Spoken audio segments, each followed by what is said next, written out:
रामनवमी उत्सवाचा आज मुख्य दिवस आहे आणि आपण जर बघितलं तर भाविकांची अलोट गर्दी शिर्डीमध्ये पाहायला मिळते।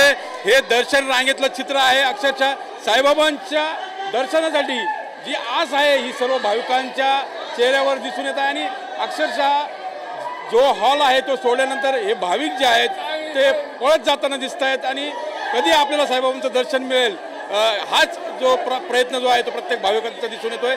जवळपास 2 ते 3 तास दर्शनासाठी लागत आहेत, त्यामुळे भाविकांचे काही प्रमाणात हाल देखील होत आहेत।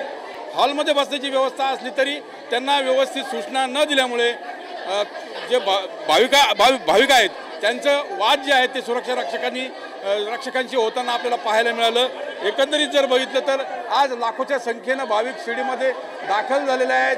आज रामनवमी निमित्तानं दुपारच्या सुमारास राम जन्माचं स्वागत करण्यात येणार आहे, त्यासोबत रथाची मिरवणूक देखील पार पडणार आहे आणि भाविक जो आहे तो साईनामाचा जयघोष करत प्रभू श्रीरामांचा जयघोष करत आता दर्शनासाठी समाधी मंदिराकडे मार्गक्रमण करताना आपल्याला पाहायला मिळतंय आणि महिला भाविकांसह जे दुरून आलेले पायी भाविक आहेत त्यांची देखील यामध्ये संख्या जी आहे ती लक्षणीय दिसून येते आणि प्रत्येकाच्या मनात जो आनंद आहे दर्शनाचा तो देखील आपल्याला पाहायला मिळतोय। कुठेतरी थोडीशी आणखीन उपाययोजना जी आहे ती संस्थांनी केली असती तर भाविकांचे सुरक्षा रक्षकांशी होणारे वाद जे आहेत ते टळले असते।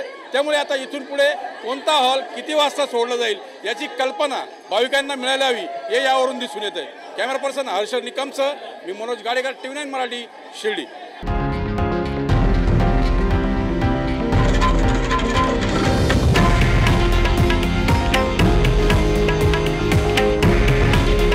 हे आहे देशातील नंबर 1 न्यूज नेटवर्क आणि आपण पाहत आहात TV9 मराठी।